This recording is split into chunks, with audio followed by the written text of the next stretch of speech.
एक बार की बात है, बीरबल को दरबार आने में देरी हो गई। राजा अकबर बेसब्री से बीरबल का इंतजार कर रहे थे। जैसे ही बीरबल दरबार में पहुंचे, अकबर ने उनसे देरी का कारण पूछा। बीरबल कहने लगे कि आज जब वह घर से निकल रहे थे तो उनके छोटे छोटे बच्चों ने उन्हें रोक दिया और कहीं न जाने की जिद करने लगे। किसी तरह बच्चों को समझा बुझाकर निकलने में ही देरी हो गई।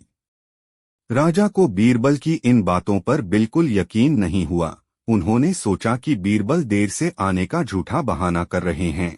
उन्होंने बीरबल को कहा कि बच्चों को मनाना इतना भी कठिन काम नहीं है।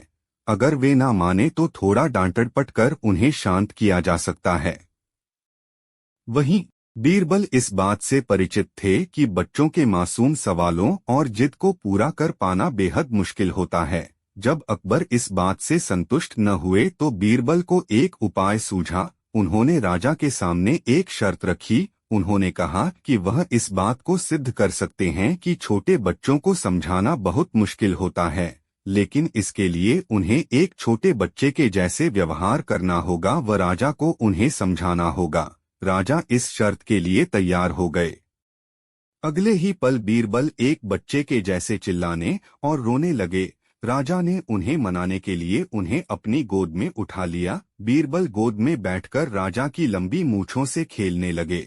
कभी वे बच्चों की तरह मुंह बिगाड़ते तो कभी मूंछों को खींचने लगते। अभी तक राजा को कोई आपत्ति नहीं हो रही थी। जब बीरबल मूंछों से खेलकर थक गए तो गन्ना खाने की जिद करने लगे। राजा ने बच्चा बने बीरबल के लिए गन्ना लाने का आदेश दिया। जब गन्ना लाया गया तो बीरबल ने नई जिद पकड़ ली कि उन्हें छिला हुआ गन्ना चाहिए। एक सेवक द्वारा गन्ने को छिला गया। अब बीरबल जोर जोर से चीखने लगे कि उन्हें गन्ना छोटे छोटे टुकड़ों में कटा हुआ ही चाहिए। उनकी जिद को पूरा करने के लिए गन्ने को छोटे छोटे टुकड़ों में काटा गया। जब राजा ने इन टुकड़ों को बीरबल को खाने के लिए दिया तो बीरबल ने उन टुकड़ों को जमीन पर फेंक दिया। राजा को यह देखकर बहुत गुस्सा आया। उन्होंने गुस्से से बीरबल से पूछा, तुमने गन्ने को नीचे क्यों फेंका? चुपचाप से इसे खा लो। डांट सुनकर बीरबल अब और भी जोर से रोने व चीखने लगे।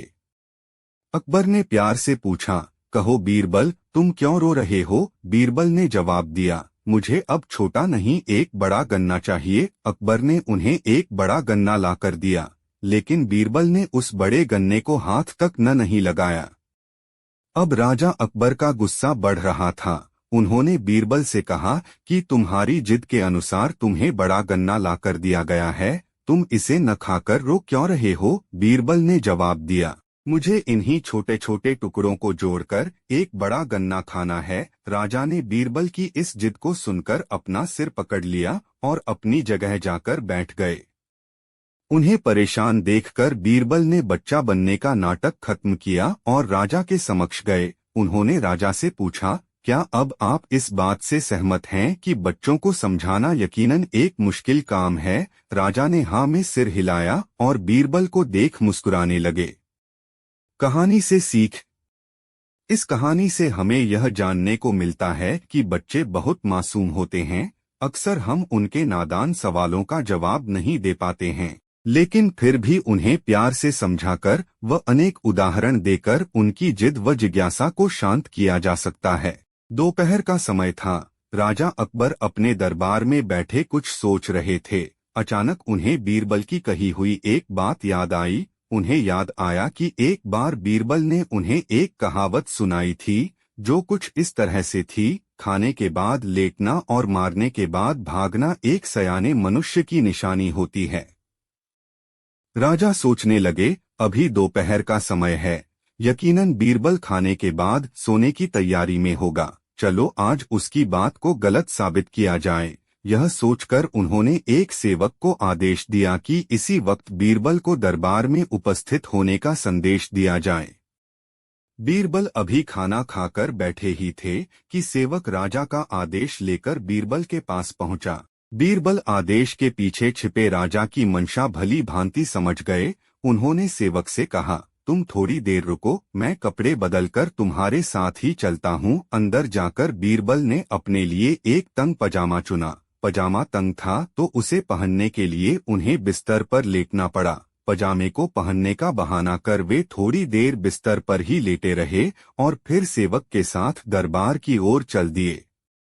दरबार में राजा बीरबल की ही राह देख रहे थे। उनके वहां पहुंचते ही राजा ने पूछा, क्यों बीरबल, आज खाने के बाद लेटे थे या नहीं? बीरबल ने जवाब दिया, जी महाराज, जरूर लेटा था। यह सुनकर राजा को बहुत गुस्सा आया। उन्होंने बीरबल से पूछा, इसका मतलब यह है कि तुमने मेरे आदेश का असम्मान किया। तुम उसी समय मेरे सामने क्यों उपस्थित नहीं हुए? इसके लिए मैं तुम्हें सजा देता हूँ। बीरबल ने तुरंत जवाब दिया, महाराज, ये सच है कि मैं थोड़ी देर लेटा था, लेकिन मैंने आपके आदेश की अवहेलना नहीं की है। आपको मुझ पर यकीन न हो तो आप सेवक से इस बारे में पूछ सकते हैं। हाँ, ये अलग बात है कि मुझे इस तंग पजामे को पहनने के लिए बिस्तर पर लेटना पड़ा था।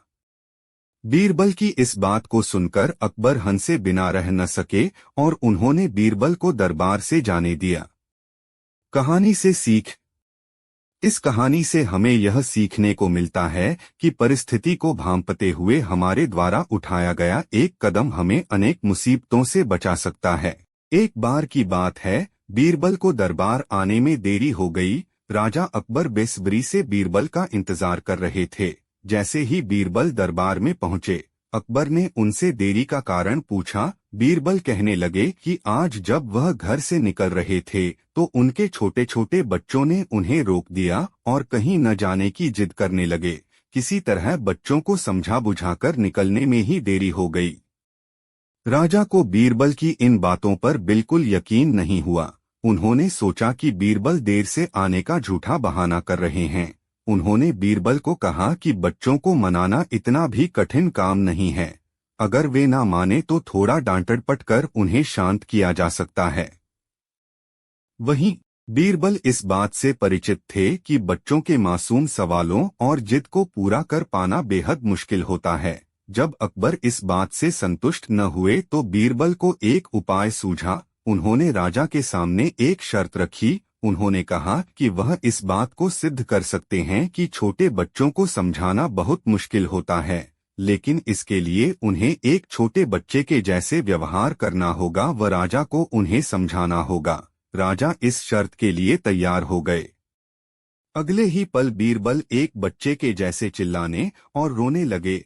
राजा ने उन्हें मनाने के लिए उन्हें अपनी गोद में उठा लिया। बीरबल गोद में बैठकर राजा की लंबी मूंछों से खेलने लगे। कभी वे बच्चों की तरह मुंह बिगाड़ते तो कभी मूंछों को खींचने लगते।